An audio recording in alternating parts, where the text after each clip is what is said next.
பத்திரிகை மற்றும் ஊடகத்துறை நண்பர்களுக்கு முதலில் நன்றி கலந்த வணக்கத்தை தெரிவித்துக் கொள்கிறோம். நடந்து முடிந்த நாடாளுமன்ற தேர்தலிலே கோவை, பொள்ளாச்சி, அதே போல நீலகிரி, திருப்பூர் போன்ற தொகுதிகளுக்கு, அதே போல் நான் பார்த்தேன் ஈரோட்டில் 2 தொகுதி பார்த்தேன். அத்தனை தொகுதிகளில் வாக்களித்த அதிமுகவுக்கு, எடப்பாடியார் தலைமையிலான அதிமுக கூட்டணிக்கு வாக்களித்த வாக்காளர் பெருமக்களுக்கும், நம்முடைய கழகத்துடைய பொறுப்பாளர்கள், தொண்டர்கள், தோழர்கள், கூட்டணி கட்சி நண்பர்கள் யாராவது பாடுபட்டு அதிமுக தலைமையிலான கூட்டணிக்கு வாக்களித்த அத்தனை பேருக்கும் நன்றியை தெரிவித்துக் கொள்கிறோம். 2 நாட்களுக்கு முன்னால் எங்களது பொதுச் செயலாளர் எடப்பாடியார் அவர்கள் ஒரு தெளிவான ஒரு அறிக்கையை வாக்களித்த மக்களுக்கும், கூட்டணி கட்சிகளுக்கும், தொண்டர்களுக்கும் எல்லாம் தெளிவான அறிக்கையை தெரிவித்திருந்தார்கள். இன்றைக்கு நமது கோவை மாவட்டத்தில் மட்டுமல்ல, அதிமுகவை பொறுத்தளவுக்கு 1980 சரி, அதே போல 1989, 1996, 2006, 2021 நல்ல எதிர்கட்சிகள் எல்லாம் பல்வேறு தோல்விகளை வெற்றி வாய்ப்பை இழந்திருந்தாலும் கூட அதையெல்லாம் படிக்கட்டாக வைத்து 1991, 2001, 2011, 2016 என்று மிகப்பெரிய வெற்றியை கண்ட இயக்கம் அதிமுக. மிகப்பெரிய இயக்கம், அதிகமான தொண்டர்களை கொண்டது. ஆகவே இன்றைக்கு கோவை மாவட்ட மக்கள் ஒரு தீர்ப்பை தந்திருக்கிறார்கள். தமிழ்நாட்டு மக்கள் ஒரு தீர்ப்பை தந்திருக்கிறார்கள்.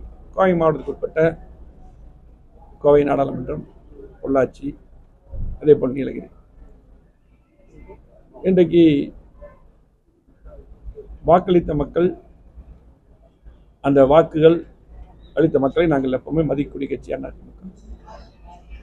அது மட்டுமல்ல,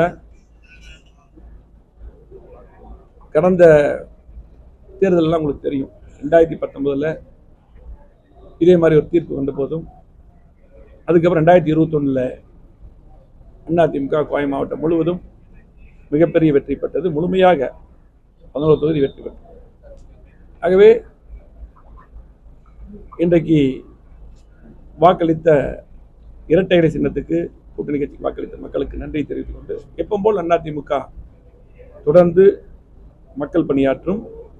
அதே போல இன்றைக்கு கோவை மாவட்டத்தில் அதிகமான திட்டங்கள் புரட்சித் தலைவி அம்மா அவர்களும், அதே எடப்பாடியார் முதலமைச்சராக வந்த பின்னால் அதிகமான திட்டங்களை பெற்று கோவை மாவட்டத்தில் தந்திருக்கிறோம். எங்களை போல, அதிமுக போல திட்டங்கள் தந்த கட்சி எதுவுமே கிடையாது. அந்த அடிப்படையிலே இன்றைக்கு நாங்கள் எதிர்கட்சியாக இருந்து தொடர்ந்து திட்டங்கள் பெற்றுத்தர போராடுவோம், வலியுறுத்துவோம் என்று தெரிவித்துக் கொள்வோம். எதுங்க? அதாவது நீ அண்ணாமலை பற்றி கேட்டீங்க, நான் வேற யாரை பற்றி விமர்சனம் பண்ணக்கூடாது, அவர் பேசுறங்காட்டி நீ கேட்டங்காட்டி அதை சொல்றேன். அதிமுக பொறுத்தளவுக்கு பல தேர்தலை சந்தித்த கட்சி. அதே போல எடுத்தேன் கவிழ்த்தேன் பேச முடியாது. அதாவது அதிமுக பொறுத்தளவுக்கு இந்த தேர்தலில் கடந்த முறை, அதாவது 2019 பெற்ற வாக்குகளை விட 2019 நாங்கள் பல்வேறு கூட்டணி கட்சி இருந்தது, எல்லா கட்சியும் இருந்தது, பிஜேபி உட்பட. அன்னைக்கு 19.39% வாக்குகள் பெற்றோம். இன்றைக்கு எங்களோட தேமுதிக மட்டும்தான், அதே போல் புதிய தமிழ் சின்ன கட்சி. இன்றைக்கு 20.46% அதிமுக வாக்குகளுக்காகவே கூடுதலாக வாக்குகள் பெறுது. அதே போல இன்னும் புள்ளி விவரம் எடுத்தீங்கன்னா, திமுகவும் அப்போ பார்த்தீங்கன்னா 33% வாக்குகள் பெற்றிருக்காங்க, இன்னைக்கு 26 தான் பெற்றிருக்காங்க.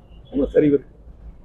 நீங்கள் வந்து பத்திரிகை நபர்கள் அதிமுக மட்டும் பற்றி தான் பேசுகிறீங்க. அது மட்டும் இல்லை, நீங்கள் கேட்டீங்கல்ல என்ன அவர் வந்து கொஞ்சம் அதிகமாகவே பேசியிருக்காரு நேற்று.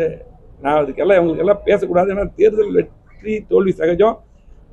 மக்கள் நமக்கு வாக்களித்திருக்கார்கள். வாக்களிக்காத மக்கள் எதனாலும் சொல்லி போட்டு அதை ஆய்வு செய்து நம்ம அடுத்தது வந்து மக்களுக்கு தேவையான செஞ்சு அடுத்து வாக்களிப்பு பெறதான் இந்த கட்சி முயற்சி. வந்து இரண்டாம் கட்ட தலைவர்கள்லாம் அதிகமாக பேசுனாங்க அப்படி இப்படின்னு நிறைய அதிகமாக பேசுனதே அவர் தான். ஒரு கூட்டணி கட்சினா ஒரு இதுக்கு முன்னாடி நாங்கள் பாரதிய ஜனதா கட்சியில் கூட்டணி இருந்தோம். அப்போ தமிழிசை சவுந்தரராஜன் சகோதரி இருந்தாங்க, எல் முருகன் மத்திய அமைச்சர் அவங்க இருந்தாங்க. இவங்கெல்லாம் இருக்கும்போது கூட்டணி உடைய தலைவர்கள் தெளிவாக போயிட்டு இருந்தது. இவர் வந்து கூட்டணி கட்சி தலைவரான பின்னால் தான் பேரறிஞர் அண்ணாவை பற்றி பேசினார், அம்மாவை பற்றி பேசினார். இப்படி எல்லா தலைவரை பற்றி, எங்களுடைய பொதுச்செயலர் எடப்பாடியாரை பற்றி, கூட்டணி கட்சியில் கூட்டணியாகவே இருந்துட்டு ஒரு தலைவர். ஏன்னா இவர் வந்து அரசியலுக்கு வந்து கொஞ்ச நாள் தாச்சு. அப்போ இவர் இந்த மாதிரி இன்றைக்கு சூழ்நிலை. இன்றைக்கி இந்த கூட்டணி சரியில்லாமல் அந்த கூட்டணி விலை வர்றதுக்கு அண்ணாமலை தான் காரணம். இன்னைக்கு இதே கூட்டணி இருந்தால் நீங்கள் 30-35 சீட்டுக்கு மேலே ஜெயிச்சிருக்கக்கூடிய வாய்ப்பு இருக்குது, நல்லா வெளிப்படையாக தெரியும். ஆனால் அதெல்லாம் பண்ணிட்டு இன்னைக்கு திரும்ப வந்து எங்களை விமர்சிக்க வேண்டிய அவசியம் கிடையாது. ஆகவே எங்களை பொறுத்தவரைக்கும் அதுக்கு பின்னால் ஒட்டுமொத்தமாக எங்கள் பொதுச்செயலாளர் வந்து இப்படி தொடர்ந்து விமர்சிக்கும் போது ஒரு முடிவு எடுத்து எல்லாருமே எல்லாத்தோட கருத்து கேட்டு ஒரு முடிவு எடுத்து நாங்கள் எடுத்து ஸ்டாண்டாக இருந்தோம். நீங்கள் சொல்கிறீங்கள ஒரு பக்கம் வந்து நாங்கள் எப்படி கூட்டணி, நாங்கள் எப்படி அதிமுக தலைமையில் நாங்கள் தெளிவாக ஸ்ட்ராங்காக இருந்தோம். எடுத்த எந்த முடிவு எடுத்தாலும் அதிமுக தெளிவாக ஸ்ட்ராங்காக நிற்கும். அதே போல் திமுக இன்னைக்கு வாக்கு வங்கி இங்கே கோயம்புத்தூர் குறைஞ்சிருக்கு. மற்ற வாக்கு அப்படி தான், உன்னோட வாக்கு வாங்கினதை விட குறைவாக தான் வாங்கியிருக்காங்க. ஆனால் என்னென்னா அவங்க வந்து அவங்க கட்சி கூட்டணி கட்சி. அதே போல் நாங்கள் வெளியே வந்தாலும் திமுக என்ன பிரச்சாரம் வச்சாங்க, இல்லை இவங்க பிஜேபியோட பி டீம்னே மீடியா, இதுக்கு மீடியா பூரா திமுக சப்போர்ட் இப்படி எடுத்து வைக்கிற காரணத்தினால் அவங்களுடைய ஓட்டும் அன்னைக்கு அந்த குறிப்பிட்ட எல்லா பூத்துலையும் பார்த்தாலும் நாங்கள் பார்த்தோம். சிறுபான்மையர் ஓட்டை வந்து நீங்கள் நம்பாமல், ஆனால் நாங்கள் வந்து எடுத்த கூட்டணி இருக்கும்போது கூட்டணிக்கு ஆதரவாக கூட்டணி தர்மத்தை கடைபிடிப்போம். ஆனால் விலை வந்தது தான், அது சரியாக தான் இருந்தது. எடப்பாடியார் தெளிவாக சொன்னார். ஆனால் இன்னைக்கு அந்த பிரச்சாரம், அந்த பிரச்சாரங்கள், இந்த தவறான பிரச்சாரங்கள் எங்கள் மேலே இன்னும் தெளிவாக இருந்து இன்னைக்கு அதிமுக போன தேர்தலோட அதிகமாக ஓட்டு வாங்கியிருக்கோம். சொல்றேன். அதே போல இல்லை ஒரு நிமிஷம். அதே போல பார்த்தீங்கன்னா இன்றைக்கு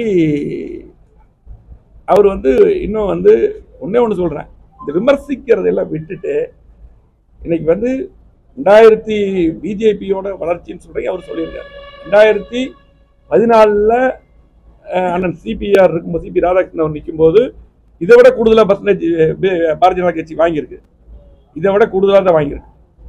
ஆனால் அதுக்கு பின்னால் பார்த்தீங்கன்னா இன்றைக்கு அதை விட குறைவாக தான் இப்போ அண்ணாமலை வாங்கியிருக்காரு. அதுக்கு பின்னால் 14க்கு மேலே 16 அவங்க தனியாக நின்றாங்கல்ல, திரும்ப அதிமுக ஆட்சிக்கு வந்ததில்ல. அப்போ அதே போல அதே 14 திமுக வந்து வெறும் 24% தான் வாங்கியிருக்காங்க. அதாவது இது பல உதாரணங்கள் இருக்கு. கட்சிகள் வெற்றி தோல்வி சகஜம். ஆகவே அன்னைக்கு சிபிஆர் வாங்கினதை விட அன்னைக்கு சிபிஆர் பிஜேபி வாங்கினதோட இவர் குறைவாக தான் வாங்கியிருக்காரு.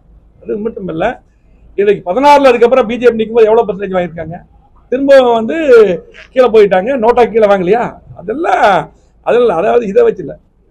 அதாவது அதிமுக பொறுத்தளவுக்கு இன்னைக்கு தனித்து நின்று காமிச்சிருக்கு. அது மட்டும் இல்லை, நான் சொன்னேன் 19 வந்து திமுக வெற்றி பெற்றாங்க, 21 முழுமையாக அங்கே ஜெயிச்சோம். அது மாதிரி 1.5% தான், 3 கூட 1% கணக்கு பார்த்தா ஆட்சி இழந்தோம். 1% ஓட்டு தான். இன்னைக்கு இந்த சூழ்நிலையில் 80 தலைவர் இருக்கும்போது தெரியும் 2 சீட்டு ஜெயிச்சோம், திரும்ப ஆட்சி பிடிச்சோம். அதே போல இன்றைக்கு இது வந்து எங்களுக்கு நாங்கள் ஒரு படிப்பினையாக எடுத்துக்குவோம். அதாவது இன்னைக்கு வந்து கண்டிப்பாக மக்களுக்கு தொடர்ந்து பணியாற்றுவோம். கண்டிப்பாக 2026 எடப்பாடியார் தலைமையில் அம்மாவுடைய ஆட்சி அமையும். அதே மாதிரி இல்லை, நான் திரும்ப சொல்றேன். அதே போல இன்னைக்கு அவர் அண்ணாமலை இதெல்லாம் விட்டுட்டு அவர் வந்து தேர்தலில் வந்து மிகப்பெரிய ஒரு மீடியா சப்போர்ட்ல நிறைய, அதாவது தனியாக ஒரு பட்ஜெட் போட்டாருங்க. நிறைய எதிர்பார்ப்புகள் எங்க மக்கள் வந்து அவருக்கு ஓட்டு போட்டிருக்காங்கன்னா நிறைய எதிர்பார்ப்பாக ஓட்டு போட்டிருக்காங்க. அதை நிறைவேற்ற சொல்லுங்க. ஃபர்ஸ்ட் இந்த விமர்சனத்தெல்லாம் விட்டுட்டு நிறைய கிட்டத்தட்ட 500 நாட்கள்ல 100 வாக்குறுதி சொல்லியிருக்கேன். இன்னைக்கு ஆட்சி அவங்க ஆட்சி தான் வருது. பாரத பிரதமர் அவர் மாண்புமிகு அவர் மோடி அவர்கள் தான் வர்றார். இன்னைக்கு சொல்றாரு, நான் நேரடியாக ஹாட் போன்ல பேசுவேன், நேரடியாக பேசுவேன், எல்லாமே எல்லா திட்டம் கொண்டு வருவேன், நான் வந்து அப்படியே மாத்திடுவேன் சொன்னார்ல. அதிமுக கோவை மாவட்டத்தில் 50 ஆண்டுகள் அது வளர்ச்சி நாங்கள் கொடுத்துருக்கிறோம். புறத்துறை அம்மா கிட்ட அதிகமான திட்டங்கள் எடப்பாடியார் வந்த பின்னால் கேட்ட திட்டங்கள் பூரா எடப்பாடியார் கொடுத்தார். முதலமைச்சராக இருந்து தெளிவாக கொடுத்தார். எங்களுக்கு வந்து அதாவது மீடியா சப்போர்ட் இல்லை. நாங்கள் நேரடியாக களத்தில் இருக்கிறோம். அதாவது எப்படின்னு பார்த்தீங்கன்னா, ஒரு சில பேர் சப்போர்ட் பண்ணுறீங்க, நான் பொதுவாக சொல்கிறேன். ஆனால் நேரடியாக களத்தில் இருக்கிறோம். ஆனால் இருக்கிறத தான் நாங்கள் பேசுவோம். நாங்கள் ரொம்ப பூஸ்டப் பண்ணி அப்படியே தலைகளாக மாற்றிடுவோம், அந்த மாதிரி தான் பேருக்கேன். ஒன்றும் இல்லை, அவர் சொன்ன நிறைய வாக்குறுதி கொடுத்துருக்காரு. அந்த 100 வாக்குறுதி தயவு செஞ்சு கோயம்புத்தூர்கார தொழிலதிபர்கள்லாம் ஜிஎஸ்டியில் கஷ்டப்படுறாங்க, நிறைய டேக்ஸ் ஃப்ரீ கேட்டிருக்கிறாங்க. அதே போல் பார்த்தீங்கன்னா ஆனமலையார் நல்லார் திட்டத்தை உடனே முடிப்பன்னு சொல்லியிருக்காரு.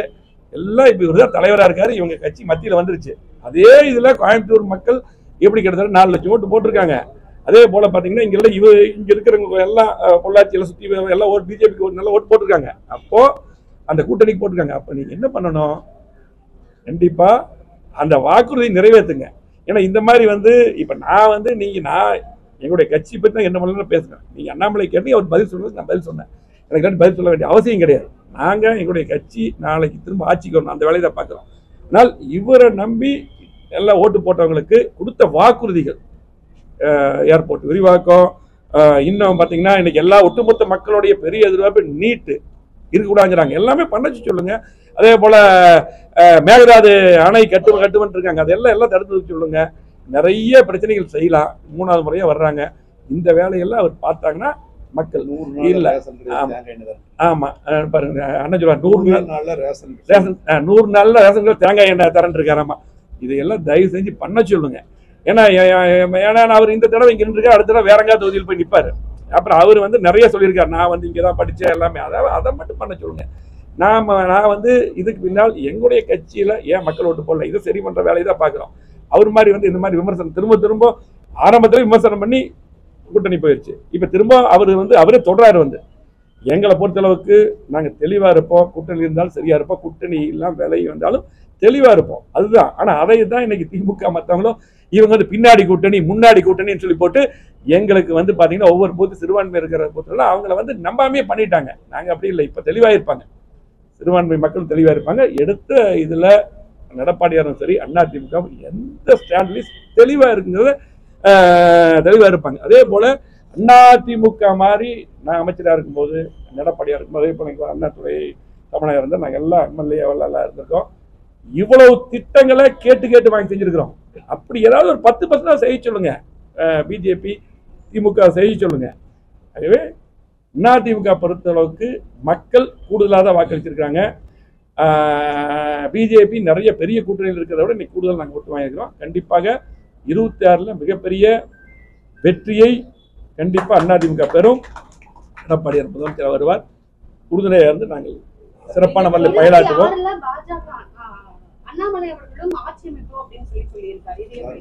இதுதான் பதில். நான் வந்து எடப்பாடியார் தலைமையில் ஆட்சி இன்னைக்கு வந்து இந்த தேர்தல் பார்த்து இந்த தேர்தல் தான் சொல்லிட்டேன். 2014 இதை வர அதிகமாக ஓட்டு வாங்கினாங்க பிஜேபி. 2016 அதுக்கப்புறம் என்ன நிலைமைன்னு தெரியும். அதாவது அடுத்து சட்டமன்ற தேர்தல் ஒரு பக்கம். அது மட்டுமல்ல, இன்னைக்கு வந்து பார்த்தீங்கன்னா மக்களுக்கு சட்டமன்றம் நாடாளுமன்றம் பிரித்து வாக்களிக்கிறாங்க. இதில் வந்து நாங்கள் மக்களுடைய நலன் தான் வச்சோம். இன்னைக்கு திமுக வந்து காங்கிரஸ் மத்தியில் முக்கியமான கட்சியாக இருக்காங்க. பல ஆண்டுகள் நாட்டை ஆண்டிருக்காங்க. மிகப்பெரிய கட்சி, உங்களுக்கு சுதந்திர போராட்ட காலத்தில் இருக்குது. அதே போல் பாரதிய ஜனதா மிகப்பெரிய கட்சி, அவங்க ஆட்சியில் இருக்காங்க. இது 2 விதமா அப்படி பார்த்தாங்க. இதுதான் இதில் வந்து எங்களுக்கு வந்து தோல்விங்கிறதே கிடையாது, எங்களுக்கு கூடுதலாக தான் இருக்கும். அதே போல் எங்களுடைய வேட்பாளர் சாதாரண எங்கள் ராமச்சந்திரன் சாதாரண கார்த்தி தான். இவங்க எல்லாம் எங்காலும் எப்படி ஃபைட் பண்ணியிருக்காங்கிறது தான் முக்கியம். போன தடவை கூடுதலாக ஓட்டு வாங்கியிருக்கிறோம். எனவே கண்டிப்பாக அதிமுக தொடர்ந்து மக்களுக்கு பணியாற்றும். அதாவது என்றைக்கும் அதிமுக ஒரு சிறு சரிவு வந்து அதுக்கப்புறம் மிகப்பெரிய பிரம்மாண்டமான வெற்றி பெறும். இதான் நடந்திருக்குது. ஆகவே பார்த்தீங்கன்னா 2009 சரி, அதே போல 2006 சரி, 2014 200 சீட்டுக்கு மேல வெற்றி பெற்றோம் சட்டமன்றத்தில். அதே போல மீண்டும் எடப்பாடியார் தலைமையில் மிகப்பெரிய கூட்டணி அமையும். கண்டிப்பாக 2026 அதிமுக வெற்றி பெறும். எடப்பாடி முதலமைச்சர் வருவார். இதுல எந்த இதுல யாருங்க அதுதாங்க, அதுதான் அவர் தலைமை பார்த்து சொல்லுங்க. அதிமுக பாத்துக்கலாம். அதிமுக தெளிவா இருக்கிறோம். அதாவது நான் தான் திரும்ப நீ கேக்குறீங்க, நான் அவரை பத்தி பேசக்கூட நினைக்கிறேன், நீங்க திரும்ப அவர் பேச சொல்லி கேக்குறீங்க. அதாவது நான் என்ன பொறுத்தளவுக்கு அவரோட தலைவர் பதவி பார்த்து சொல்லுங்க. எடப்பாடியாரை பொறுத்தளவுக்கு தெளிவா இருக்காரு. மீண்டும் கண்டிப்பா அவர் தலைமையில் மிகப்பெரிய கூட்டணி வரும். கண்டிப்பாக அதிமுக மீண்டும் ஆளுங்கட்சியா வரும். அது மட்டுமல்ல, இவ்வளவு திட்டங்கள்லாம் செஞ்சிருக்கிறோம். நாங்க தேர்தலுக்கு முன்னாடி சொல்லி வாக்கு கேட்டோம். அவங்க பொய்ய மட்டும் சொல்லி வாக்கு கேட்டாங்க. பாரதிய ஜனதா கட்சியும் திமுக. இனியாவது எங்க கோவை மாவட்ட மக்களுக்கு, நம்பின மக்களுக்கு, நம்பி வாக்களித்த மக்களுக்கு நாங்க திட்டங்கள் தந்திருக்கிறோம். நம்பி வாக்களித்த மக்களுக்கு பாரதிய ஜனதா கட்சி திட்டங்களை தர சொல்லுங்க. அதே போல திமுக திட்டங்கள் தர. நன்றி, வணக்கம்.